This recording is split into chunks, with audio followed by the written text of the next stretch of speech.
Today we're going to share best practice about setting a scorecard for your club and your group exercise department. Why should you set goals and track performance versus target? First, because the team can't play to win if it doesn't know the score. So if you want to see your business grow, set some member attendance goals at both club and group exercise level. The more people you get through the door through the week, the better your retention rate and membership, and your referrals. Secondly, because you can't measure what you can't manage. You need to know how well your business is performing so you can adjust your plan and make some decisions based on facts. First, let's discuss what type of goals you should set. Ideally, you should have 3 levels of goals in your club. Firstly, at the top, your club goals.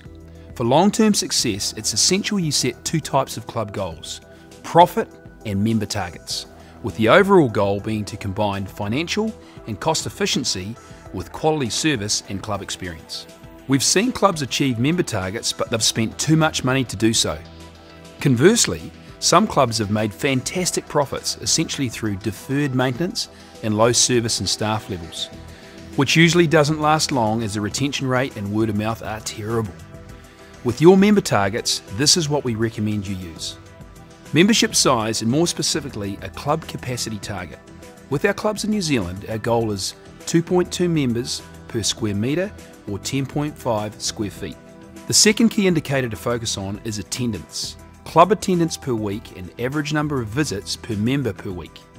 These are key to achieve the club capacity target. The higher your member usage, the higher your retention, membership referrals, and word of mouth sales will be. The second level of your goal is your department one. What should be each department's respective contribution to the club's goals? Let's talk specifically about your Group X department goals. Set up 2 goals. First, group exercise is a percentage of total club visits per week. The industry norm is around 15 to 20%. Clubs using Les Mills programs perform consistently at 33% globally. The top performers are above 50%. We recommend that you choose something above the industry average, include a stretch somewhere between 35 to 50%. This is where you get optimal business benefits. Second, your weekly group exercise attendance goal, what we usually call a BHAG, a big, hairy, audacious goal. One way to calculate your BHAG is to project your total active membership over the next 3 to 5 years. This is basically the group exercise attendance you would get if 50% of your members would attend group exercise twice per week. Dream big. In our experience, there is no limit to what you can achieve with focus and a great plan. In your handout, you will find a more detailed way of choosing your BHAG, going through 4 things. First, analysing your current performance. Second, defining your growth potential by calculating your current timetable maximum capacity and your studio maximum capacity. Third, choosing your long-term 3 to 5 year goal and your shorter one at 12 months. Fourth, calculating the potential value of reaching your group exercise goals. Go on, give it a go. Your third level of goal is the individual staff member one. To create growth, your team members need to understand how their individual performance contributes to the bigger picture of a successful club. Group exercise managers typically have a lot of reservations and excuses for why they don't set individual class targets. They worry their team won't like it, they worry about having to spend too much time doing it, or simply they don't know how to choose the numbers.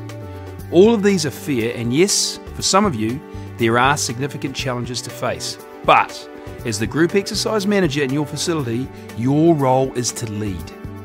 Sometimes you have to take bold, decisive actions, and setting targets is critical to the ongoing success of the group exercise in your facility. Start by setting 2 targets for each class and instructor, a long-term one to highlight the true potential for growth, and a short-term one so your instructor has something inspiring but achievable to focus on every quarter. Your long-term should be based on either the room capacity or the maximum number of people you believe the best instructor in the world, supported by the best program, could achieve on that day at that time. For example, 40 for a current attendance of 17. Your short one can be quarterly. For example, moving from 17 to 22 in the next 3 months. Choosing the targets is more of an art than a science, as obviously a number of things play a role. Here are 10 factors to consider when choosing your next quarterly target. Number 1, maximum capacity of the class. How many participants can you fit into your studio? Number 2, the number of members. The more members you have at the club, the easier it is to achieve the big numbers. Their level of performance in a class with 30 people in it cannot be interpreted in the same way as having 300 versus 3,000 club members. Number 3, quantity of equipment. Are you limited by the amount of equipment available? This should only affect your quarterly target, not your world-class long-term one. If your attendance numbers cannot grow anymore because of a lack of equipment, you have the possibility of buying more. Number 4, past attendance numbers. How has the class been performing until now? What have been the best performers in the past? Number 5, instructor. Are you planning on seriously upskilling and coaching the instructor delivering the class?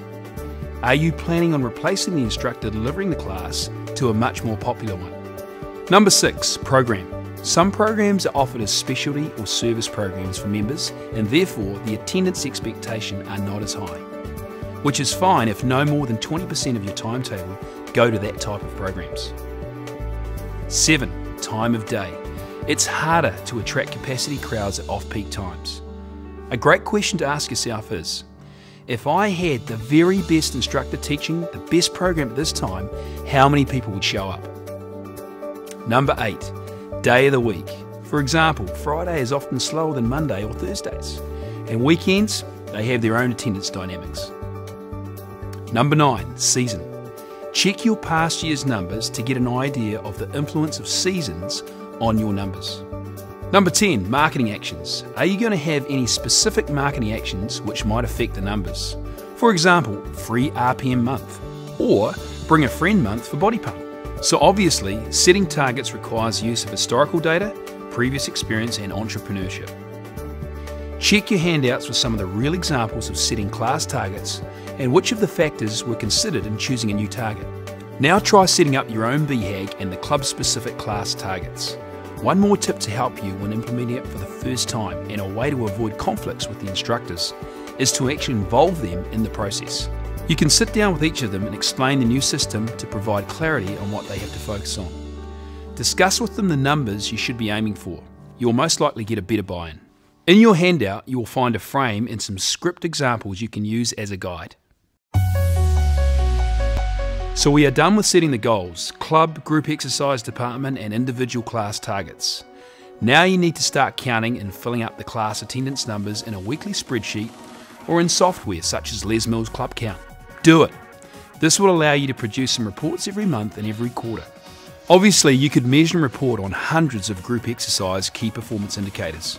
An obvious one to look at is the financial efficiency of your group exercise department. This is the performance versus the budget allocated to achieve the goals. Then, start with 5 key attendance reports. First, your weekly group exercise attendance, so you can check if you're getting closer to your BHAG. Second, the percentage of club visits delivered by your group exercise. Third, your average attendance per class long term.